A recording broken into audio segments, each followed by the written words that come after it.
Hello, I'm Hilary Bell. I'm speaking to you from Wongal country, and I'd like to acknowledge that wherever you're tuning in from around Australia, we're on Aboriginal land. With this celebration of books about nature, we're continuing a storytelling tradition that stretches back at least 65,000 years, and I'd like to pay my respects to elders past, present, and emerging.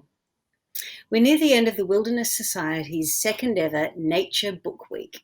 I've been a judge for this year's Environment Award for Children's Literature, and it's been a delight. Not only has the quality been phenomenal, but it's wonderful to see authors and illustrators championing nature in such original and appealing ways. And this year's fiction prize winner is especially inspiring, reminding us that there are many ways to make a difference. Congratulations to Nat Amoore and her book, The Power of Positive Pranking, published by Penguin Random House Australia. Congrats, Nat. Thank you so much. I am beyond proud to have won this award. It's so exciting. Oh, well, look, what I love, many things I love about this book, but what really kind of hit me was that you've blended a call to activism with humour and heart. Did this take conscious effort, or did it just come out that way? I've always wanted my books to kind of be funny and adventurous and kid-led, and for the characters to be really autonomous, and for adult characters to kind of fall to the side, because they're the kind of stories I loved when I was a kid. But I also think they kind of reflect how I am. I'm fun and outgoing, and I love having a good joke, but I also care deeply about other human beings and the world and the planet and the environment, and I feel very overwhelmed with what can I do when I can't do enough. And so, and I think that I spend a lot of time with kids in schools and stuff, and that's what I hear from them too. It can be really overwhelming for kids because they can see the problem, but it feels so enormous, and so they can't help. They don't know what to do. And so I just kind of wanted to, take something that was fun and positive and talk about using your own superpower, whatever that may be. Not everybody, is comfortable getting in big crowds and doing protest marches and stuff. And just sort of show that everybody can make a difference. And starting close to home is a really good way to start. So.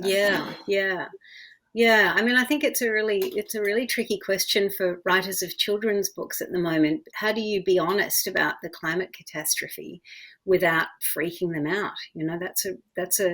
We don't have any answers at the moment, or we do, but we rely on many other levels for those to happen. So, was that a challenge for you as you were thinking about the story? I think what really helps me out is that I'm such a big kid at heart that I really see the age group of kids that I write for as my peers. So it's not like I have to be oh, how do I kind of make this appropriate? It's just a really natural way for me to communicate. And I also have such a huge amount of respect for kids that I don't feel the need, they already know what the problems are. They are very aware of it. Kids know everything that's going on. You might think that things are going over their head, but they're not. They're really taking it all in, and pretending it's not happening is not helping them. They need to talk about it. They need to be helped to find what they can do to make a difference, how they can do something to feel better about what's going on. So shying away from it doesn't work. It's And my books don't give answers. What they do is they say it's okay to have these feelings, and it's okay to explore different ways to make your own difference. And also discussions about how far do you go, what's okay, what's not okay, the gray area between right and wrong, doing the wrong things for the right reasons, and all of that complexity. I don't have the answers, so I can't tell them. So did you come up with the idea of the activism first, and then you thought, well, what can she do? What's her superpower?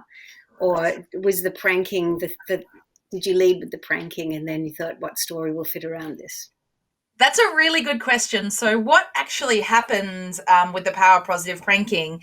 The first book, Secrets of a Schoolyard Millionaire, which is also set at Watterson Primary and in Watterson, the town, I wrote this as a standalone, and then it was, quite popular, and Penguin was really keen to have something that could sort of belong to the same audience. And the character of Casey is in this just for one page. She just shows up. She's trying to, the kids are running a pitch desk to see who can get their money, what they can donate their money to. And Casey gets up. She's like, oh, I want to play this epic prank with alarm clocks and, da-da-da. So when I went to write a second book, I was like, she's a great character, right?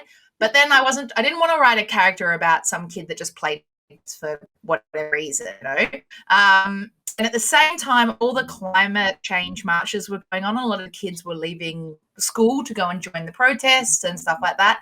And I was sitting at a cafe one day, and I was, trying to think of what the next book was going to be. And there was a table of really old, grouchy adults next to me who were like, kids should just be seen and not heard, and they should stay in school, and, it's none of their business, and leave it to the politicians, and all that kind of conversation, which is just rhetoric that I cannot stand. And so I was getting really angry on behalf of all the kids that wanted to do something and change the things and help the planet. And at the same time, I was eating a muffin, and there were these pigeons that were annoying the old people, and they kept shooing them away. And I kept throwing my muffin crumbs back under the table to send the pigeons back to the old people, because that was just my little bit of revenge. And that was kind of where the two things collided. I was like, okay, thinking that I always like my books to be a lot of fun, and wanting kids to know that there was lots of different ways to help and to make change and to take action. And I just thought that was like a really cool combo and a really unexpected combo. And, that sometimes there can be this negative view of taking action. And same with pranks, right? There can be a negative, view of pranks. So I really like this idea of showing how, you can do things in a good way for a good reason. So those cranky old people were your inspiration. Yeah, that's right. Thank you, cranky old people. And you pranked them. So clearly you see pranking as a tool for change, yeah? I see everything as a tool for change. I think that, if you feel passionate and you want your voice heard, then you can get up and do public speaking. If you're a little bit more shy, maybe you can write articles. If you're really into science, you can, join scientific teams that can work out ways to help the environment. Everything is a power. Mine is writing stories. I wish that I was a scientist and I could figure out, or I wish that I was interested in politics and I could, run the country and change things. But we can't all do everything. We really have to work out what we're good at and work out how we want to make a difference in the world. And that goes for kids as well. So I see anything that you are good at, you can use that to make the world a better place. Fantastic. So on a final note, how do you feel about being the fiction winner for this year's Environmental Award for Children's Literature? It is such an honor. And I think it's like, okay, it's great to win awards, right? Everyone loves an award. But this one's really meaningful because it's one of those books that could have got overlooked in this kind of capacity, because it is that kind of, I think as someone put it, hiding the veggies in the bolognese sauce. It could have been seen as a book that's about pranks and about kids that throw pranks, but it was never about that. And it makes me so warm in my heart to see that people saw what the book really was as at its core. And on top of that, this is my little way of trying to contribute to changing the world and making it better.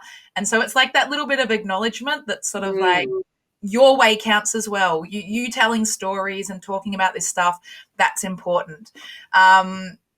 And yeah, I feel so honored and just so, it's really quite overwhelming, to be honest with you. I didn't expect it. Even just making the shortlist was an honor. So this is Oh, well, it's very well deserved. And I'm really excited about, this book going out into the world and being shared by kids and their parents all over the place. So, congratulations once again. And right now, independent bookseller Harry Hartog is partnering with the Wilderness Society.